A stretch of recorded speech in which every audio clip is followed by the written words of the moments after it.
Chapter 13. Building the Bridge. He woke up Saturday morning with a dull headache. It was still early, but he got up. He wanted to do the milking. His father had done it ever since Thursday night, but he wanted to go back to it, to somehow make things normal again. He shut PT in the shed, and the dog's whimpering reminded him of Maybelle and made his headache worse.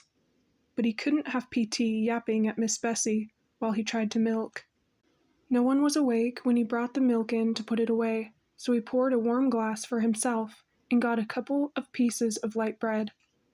He wanted his paints back, and he decided to go down and see if he could find them. He let PT out of the shed and gave the dog a half piece of bread. It was a beautiful spring morning. Early wildflowers were dotting the deep green of the fields, and the sky was clean and blue. The creek had fallen well below the bank and seemed less terrifying than before. A large branch was washed up into the bank, and he hauled it up to the narrowest place and laid it bank to bank. He stepped on it, and it seemed firm, so he crossed on it, foot over foot, to the other side, grabbing the small branches which grew out from the main one towards the opposite bank to keep his balance. There was no sign of his paints. He landed slightly upstream from Terabithia, if it was still Terabithia. If it could be entered across a branch instead of swung into. PT was left crying piteously on the other side. Then the dog took courage and paddled across the stream. The current carried him past Jess, but he made it safely to the bank and ran back, shaking great drops of cold water on Jess. They went into the castle stronghold. It was dark and damp, but there was no evidence there to suggest that the queen had died. He felt the need to do something fitting, but Leslie was not here to tell him what it was. The anger which had possessed him yesterday flared up again. "Leslie, I'm just a dumb dodo and you know it. What am I supposed to do?" The coldness inside of him had moved upwards into his throat, constricting it. He swallowed several times. It occurred to him that he probably had cancer of the throat. Wasn't that one of the 7 deadly signs? Difficulty in swallowing? He began to sweat. He didn't want to die. Lord, he was just 10 years old. He had hardly begun to live. "Leslie, were you scared? Did you know you were dying? Were you scared like me?" A picture of Leslie being sucked into the cold water flashed across his brain. "Come on, Prince Tarian," he said quite loudly. "We must make a funeral wreath for the queen." He sat in a clear space between the bank and the first line of trees and bent a pine bough into a circle, trying it with a piece of wet string from the castle. And because it looked cold and green, he picked spring beauties from the forest floor and wove them among the needles. He put it down in front of him. A cardinal flew down to the bank, cocked its brilliant head, and seemed to stare at the wreath. PT let out a growl, which sounded more like a purr. Jess put his hand on the dog to quiet him. The bird hopped about a moment more, then flew leisurely away.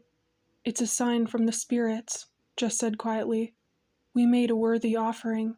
He walked slowly as part of a great procession, though only the puppy could be seen, slowly forwards, carrying the queen's wreath to the sacred grove.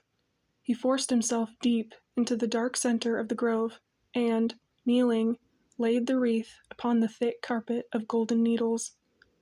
"Father, into thy hands I commend her spirit." He knew Leslie would have liked those words. They had the ring of the sacred grove in them. The solemn procession wound its way through the sacred grove, homeward to the castle. Like a single bird across a storm cloud sky, a tiny piece winged its way through the chaos inside his body. "Help! Jessie! Help me!" A scream shattered the quietness. Jess raced to the sound of Mabel's cry. She had gotten halfway across the tree bridge, and now stood there grabbing the upper branches, terrified to move either forwards or backwards. "Okay, Mabel." The words came out more steadily than he felt. "Just hold still. I'll get you." He was not sure the branch would hold the weight of them both. He looked down at the water. It was low enough for him to walk across, but still swift. Suppose it swept him off his feet. He decided for the branch. He inched out on it until he was close enough to touch her. He'd have to get her back to the home side of the creek. "Okay," he said. "Now back up." "I can't." "I'm right here, Maybelle. You think I'm gonna let you fall? Here." He put out his right hand. "Hold on to me, and slide sideways to the thing." She let go with her left hand for a moment, and then grabbed the branch again. "I'm scared, Jessie. I'm too scared." "Course you're scared. Anybody'd be scared. You just gotta trust me, okay? I'm not gonna let you fall, Maybelle. I promise." She nodded, her eyes still wide with fear, but she let go of the branch and took his hand, straightening a little and swaying. He gripped her tightly. "Okay now. It ain't far. Just slide your right foot a little way, then bring your left foot close." "I forgot which is right." "The front one," he said patiently. "The one closest to home." She nodded again and obediently moved her right foot a few inches. "Now just let go of the branch with your other hand and hold on to me tight." She let go of the branch and squeezed his hand. "Good. You're doing great. Now slide a little ways more." She swayed but did not scream, just dug her little fingernails into the palm of his hand. "Great. Fine. You're all right." The same quiet, assuring voice of the paramedics on emergency, but his heart was bongoing against his chest. "Okay, okay. A little bit more now." When her right foot came at last to the part of the branch which rested on the bank, she fell forward, pulling him down. "Watch it, Maybelle!" He was off balance, but he fell. Not into the stream, but with his chest across Maybelle's legs, his own legs waving in the empty air above the water. "Phew!" He was laughing with relief. "What you trying to do, girl? Kill me?" She shook her head, a solemn no. "I know I swore on the Bible not to follow you, but I woke up this morning and you was gone." "I had to do some things." She was scraping at the mud on her bare legs. "I just wanted to find you, so you wouldn't be so lonesome." She hung her head. "But I got too scared." He pulled himself around until he was sitting beside her. They watched PT swimming across, the current carrying him too swiftly, but he not seeming to mind. He climbed out well below the crabapple and came running back to where they sat. "Everybody gets scared sometimes, Maybelle. You don't have to be ashamed." He saw a flash of Leslie's eyes as she was going into the girls' room to see Janice Avery. "Everybody gets scared." "PT ain't scared, and he even saw Leslie. It ain't the same for dogs. It's the smarter you are, the more things can scare you." She looked at him in disbelief. "But you weren't scared." "Lord, Maybelle, I was shaking like Jello." "You're just saying that." He laughed. He couldn't help being glad she didn't believe him. He jumped up and pulled her to her feet. "Let's go eat." He let her beat him to the house. When he walked into the basement classroom, he saw Mrs. Myers had already had Leslie's desk taken out of the front of the room. Of course, by Monday, Jess knew, but still. At the bus stop, he looked up, half expecting to see her running up across the field. Her lovely, even rhythmic run. Maybe she was already at school. Bill had dropped her off, as he did some days when she was late for the bus. But then, when Jess came into the room, her desk was no longer there. Why were they all in such a rush to be rid of her? He put his head down on his own desk, his whole body heavy and cold. He could hear the sounds of the whispers, but not the words. Not that he wanted to hear the words.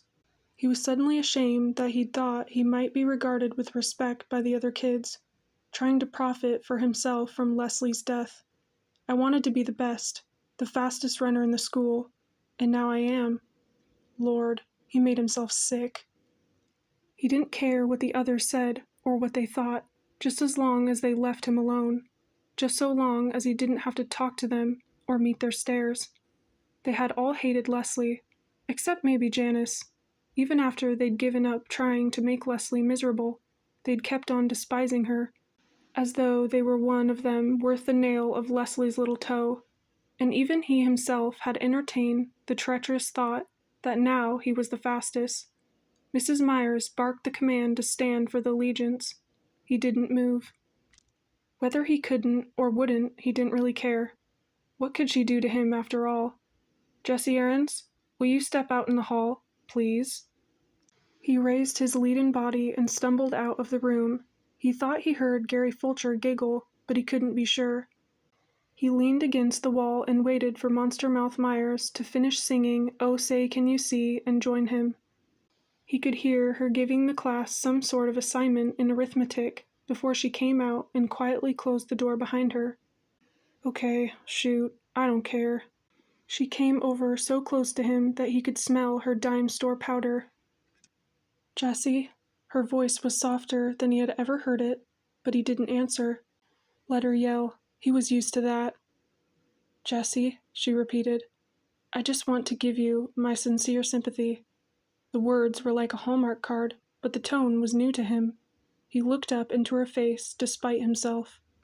Behind her turned-up glasses, Mrs. Myers' narrow eyes were full of tears. For a minute, he thought he might cry himself. He and Mrs. Myers standing in the basement hallway, crying over Leslie Burke. It was so weird he almost laughed instead. "When my husband died..." Jess could hardly imagine Mrs. Myers ever having a husband. "People kept telling me not to cry, kept trying to make me forget." Mrs. Myers' loving mourning. "How could you picture it?" "But I didn't want to forget." She took her handkerchief from her sleeve and blew her nose. "Excuse me," she said.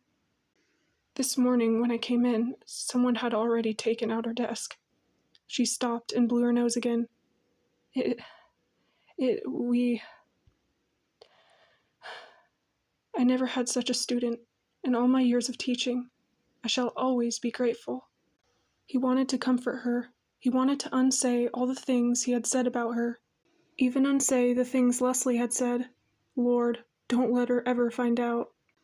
"So, I realize, if it's hard for me, how much harder it must be for you. Let's try to help each other, shall we?" Yes'm. He couldn't think of anything else to say. Maybe someday, when he was grown, he could write her a letter and tell her that Leslie Burke had thought she was a great teacher or something. Leslie wouldn't mind. Sometimes, like the Barbie doll, you need to give people something that's for them, not just something that makes you feel good giving it, because Mrs. Myers had helped him already by understanding that he would never forget Leslie. He thought about it all day, how before Leslie came, he had been a nothing, a stupid, weird little kid who drew funny pictures and chased around a cow field trying to act big, trying to hide a whole mob of foolish little fears running riot inside his gut. It was Leslie who had taken him from the cow pasture into Terabithia and turned him into a king. He had thought that was it. Wasn't king the best you could be? Now it occurred to him that perhaps Terabithia was like a castle where you came to be knighted. After you stayed for a while and grew strong, you had to move on. For hadn't Leslie, even in Terabithia, tried to push back the walls of his mind and make him see beyond to the shining world, huge and terrible and beautiful and very fragile? Handle with care everything, even the predators. Now it was time for him to move out. She wasn't there, so he must go, for both of them. It was up to him to pay back to the world in beauty and caring what Leslie had loaned him in vision and strength. As for the terrors ahead, for he did not fool himself that they were all behind him, well, you just have to stand up to your fear and not let it squeeze you white. Right, Leslie? Right. Bill and Judy came back from Pennsylvania on Wednesday with a U-Haul truck. No one ever stayed long in the old Perkins place. We came to the country for her sake, now that she's gone. He gave Jessie all of Leslie's books and her paint set with 3 pads of real watercolor paper. She would want you to have them, Bill said. Jess and his dad helped them load the U-Haul, and noontime his mother brought down ham sandwiches and coffee. A little scared, the Burkes wouldn't want to eat her food, but needing, Jess knew, to do something. At last the truck was filled, and the Aronses and the Burkes stood around awkwardly, no one knowing how to say goodbye. "Well," Bill said, "if there's anything we've left that you want, please help yourself." "Could I have some of the lumber on the back porch?" Jess asked. "Yes, of course. Anything you see." Bill hesitated, then continued. "I meant to give you PT," he said, "but..." He looked at Jess, and his eyes were those of a pleading little boy. But I can't seem to give him up. It's okay. Leslie would want you to keep him. The next day after school, Jess went down and got the lumber he needed, carrying it a couple of boards at a time to the creek bank. He put the 2 longest pieces across at the narrow place upstream from the crabapple tree, and when he was sure they were as firm and even as he could make them, he began to nail on the cross pieces. "What you doin', Jess?" Maybelle had followed him down again, as he guessed she might. "It's a secret, Maybelle. Tell me. When I finish, okay?" "I swear on the Bible I won't tell nobody. Not Billie Jean, not Joyce Ann, not Mama." She was jerking her head back and forth in solemn emphasis. "Oh, I don't know about Joyce Ann. You might want to tell Joyce Ann sometime." "Tell Joyce Ann? Something that's a secret between you and me?" The idea seemed to horrify her. "Yeah, I was just thinking about it." Her face sagged. "Joyce Ann ain't nothing but a baby." "Well, she wouldn't likely to be queen first off. You'd have to train her and stuff." "Queen? Who gets to be the queen?" "I'll explain it when I finish, okay?" And when he finished, he put flowers in her hair and led her across the bridge, the great bridge, into Terabithia, which might look to someone with no magic in him like a few planks across a nearly dry gully.